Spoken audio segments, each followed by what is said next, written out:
All right, joining me now, the newest correspondent for the Golden State Warriors, Natalie Esquire of NBC Sports. Really excited to be able to get to work with you, Nat.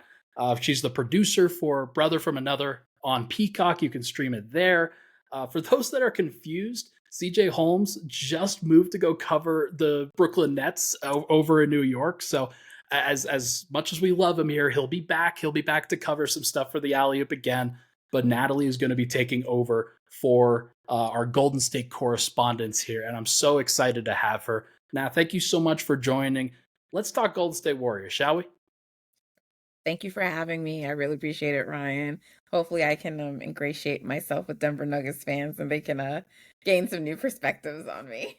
I love it. No, they're gonna learn. They're gonna learn that you're more than just the like the old Jokic takes back from 2019. Like we don't even have to worry about those anymore. Like this is a new day. We're gonna evolve, and as most people seem to do. We talked about that before.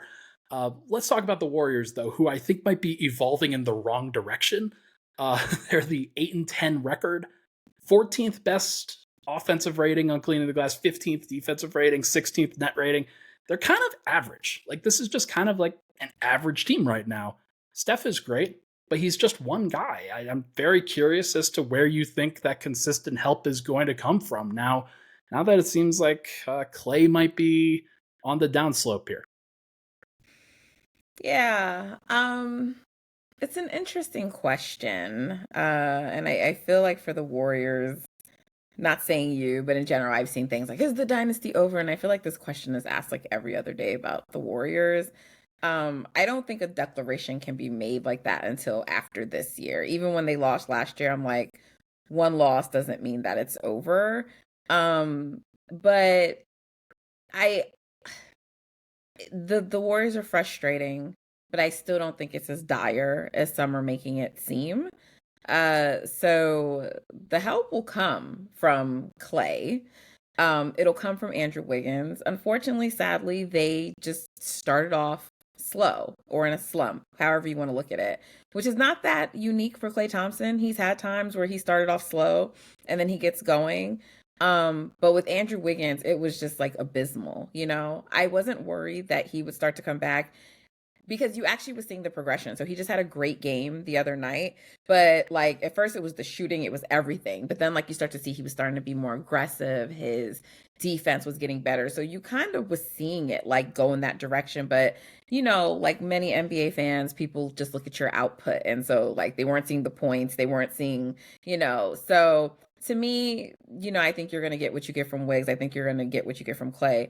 I think the issue with Clay often is just that people have what the old Klay Thompson was. He's not that same Klay Thompson, but he can still be a very effective um, difference maker on this team.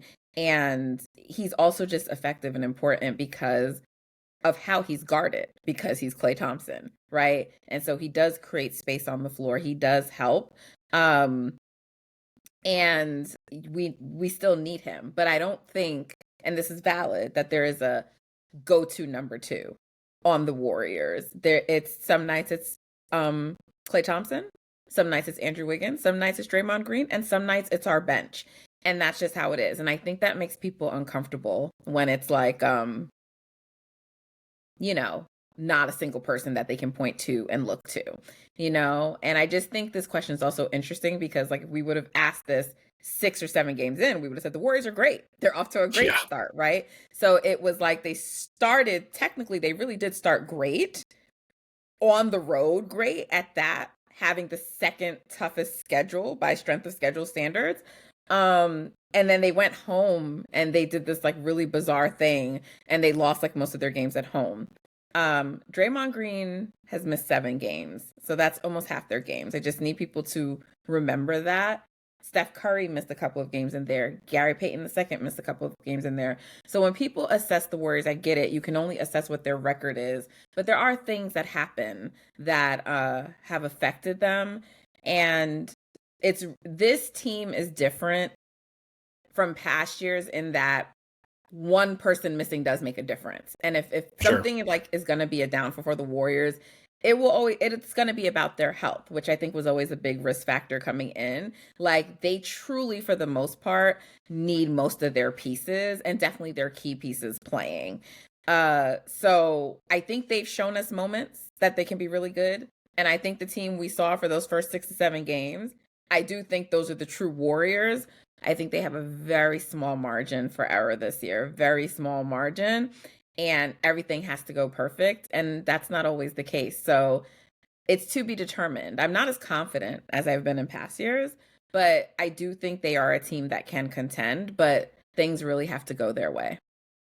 Yeah, and it's that margin that I think is giving me a lot of pause, that gives me a lot of concern about them as a team now, where usually it was strength in numbers. It was, hey, the next man up in the rotation is going to fill exactly the role as that this other person filled. And a lot of it was based off the fact that Clay was Clay, that Draymond was the peak level of his powers, and he still has his moments, and those guys are still going to have their moments, but it's less frequent.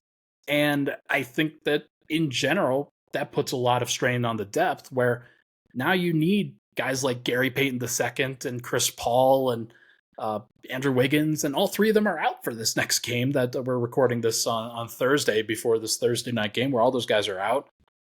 So who can the Warriors turn to then? Who are the Warriors going to be relying on in these cases to provide that strength in numbers mentality? Yeah. So first of all, I just want to say for the record, strength in numbers, when that term really got coined in 2016, that was always a myth anyway. The Warriors, that was a slogan for like, but it wasn't real. They were never deep. You got like they went 7 deep, like Sean Livingston, and like after that, like I mean, if you like, come on, what are we doing here? Like some of the players, like yeah, go back into Michael McAdoo. Like who are we talking about? Like you probably don't even remember his name. So I'm not trying to be funny. Like yeah, maybe you could argue Barboza. There were like some guys, but Mo Buckets, most like come on, really, they weren't that. Love me some Mo Spates back in the day though. That was Loved that was him, always fun. Yeah, it was a bit of a myth, right?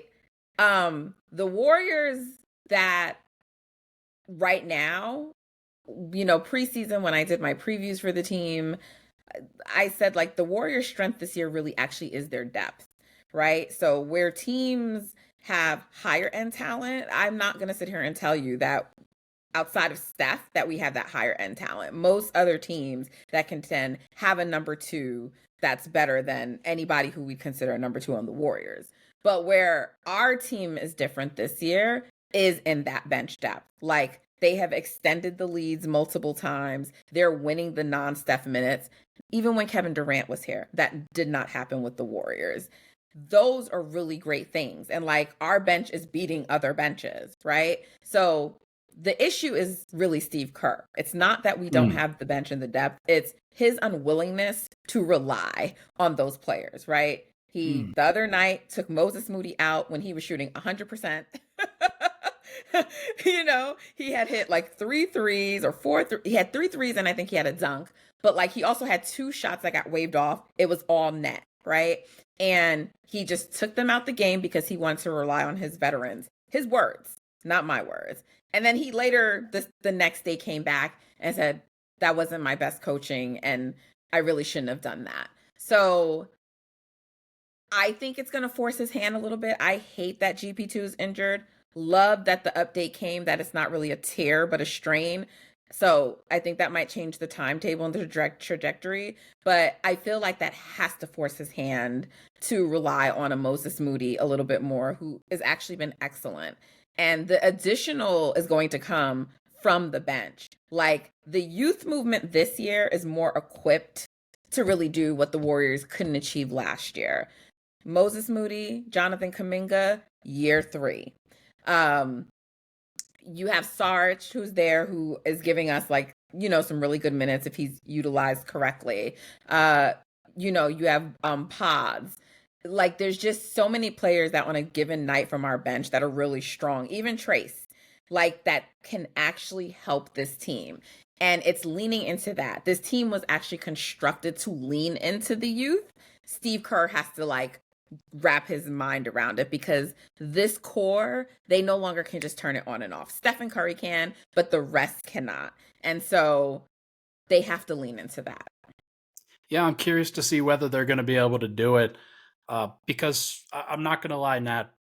I think the Golden State Warriors might be cooked, and I think that there are reasons to question, there are reasons to believe it, but you seem to think that I'm wrong. You seem to think that there are at least reasons to believe that they are not cooked. Tell me why.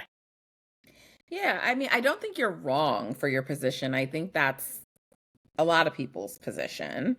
Um, I just think one, I mean, obviously, just like I am a fan of the teams, I want to make that clear. So, someone might just say, like, oh, Nat, you're biased, it's your own bias, or whatever the case may be.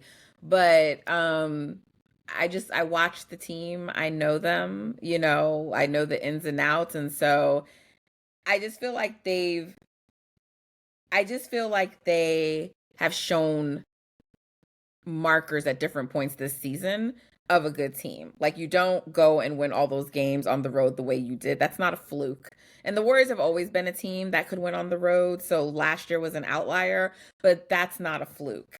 And they should not have blown a 24-point lead to the Kings. But the point is, like, you're not able to build a 24-point lead to begin with if you're not a good team, right? So there's things that they need to fix. And I'm sorry, but I think I can trust Stephen Curry, Klay Thompson, and Draymond Green to figure out how to get back to closing games. Like, they've done it for years.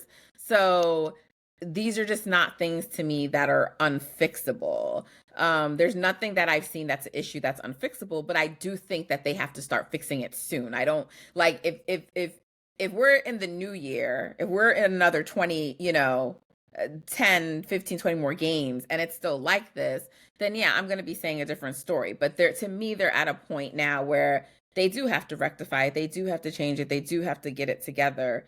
And I think when you hear Steve Kerr coming on the record and saying what he did, I should not have taken Moses out.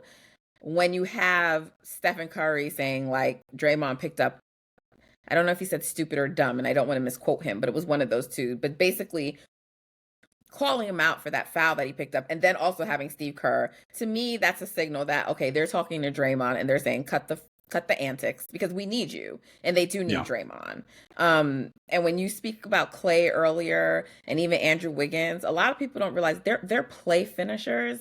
So having Draymond Green on the court is really important, right? Because he often sets those guys up. He often looks for them, right? And so it's not that Steph can't set them up, but when he's not there and there's no other ball handler, because then you're putting Chris Paul out there and it's two really short guys.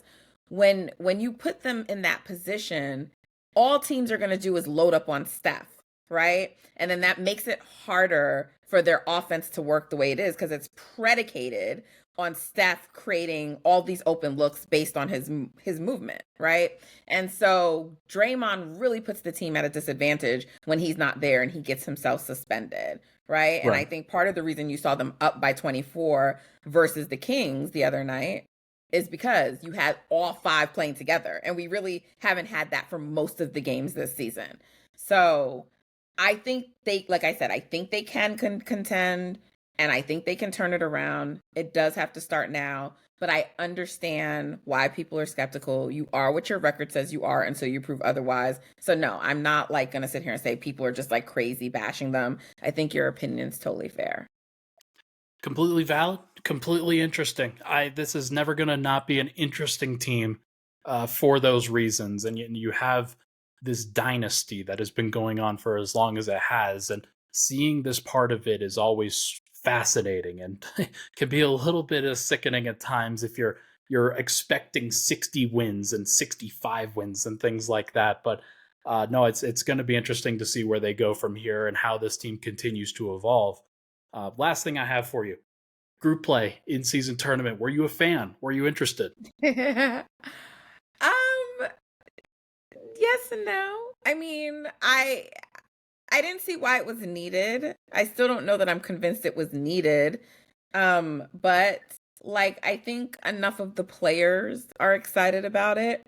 And I do think it made for some good games, right? And so anything that does that and enhances the product, right, can only, in my opinion, be a good thing. But I think until it like establishes the cachet, and I don't know if that's what they're going for right now, it's still hard to really care about much besides a championship. And that could just me being the spoiled Warriors fan, but like it's like, okay, all right, they're not in the in-season tournament. Oh well, you guys are knocked out. We're knocked out. Like some of the teams that people expect to contend are not there, right? And some are, but some are not. So it's just like the Denver Nuggets are the reigning champs and they're not in it. Like, Right. so Yeah. do we care? Do we not care? Some of the MVP candidates. So like Luka, the Mavs, they're not in it, so it's just like I don't know how much it really matters to me. I'm not against it. At first I really questioned it. I wouldn't say that I'm against it now, but I'm not like so much like, man, this in-season tournament, man, like gotta have it. I thought people overreacted a bit to the courts. I'm like, it's not that deep. I mean, I thought that, oh, it's so awful, my eyes. I'm like, all right, y'all are just, it's a bit hyperbolic. But I think for the players who can benefit from it, right? I'm not saying that like the money is not good, but I think there's some players that it really helps them in that way. And so whoever ends up being the victor and like that extra money that's going to them that can help, I think that's all a positive thing. And like I said, if it helps the product in any way, then I don't see how that can be a bad thing. Right. No, I firmly agree with you, and we'll see what the payoff is like. This is one thing that I think we haven't seen this aspect of it yet. What happens when these 8 teams are now down into this bracket? And so I'm looking forward to seeing what that actually looks like, and whether everybody is as amped for it as people seem to be at this stage. So we'll Yeah. we'll see where it evolves. But she is Natalie Esquire of NBC Sports. Nat, thank you so much Thank for you. hopping on with me. Really, really appreciate you taking the time. How about we talk about the Warriors in 6 weeks? All right. Sounds good. I appreciate you having me, Ryan. Take care.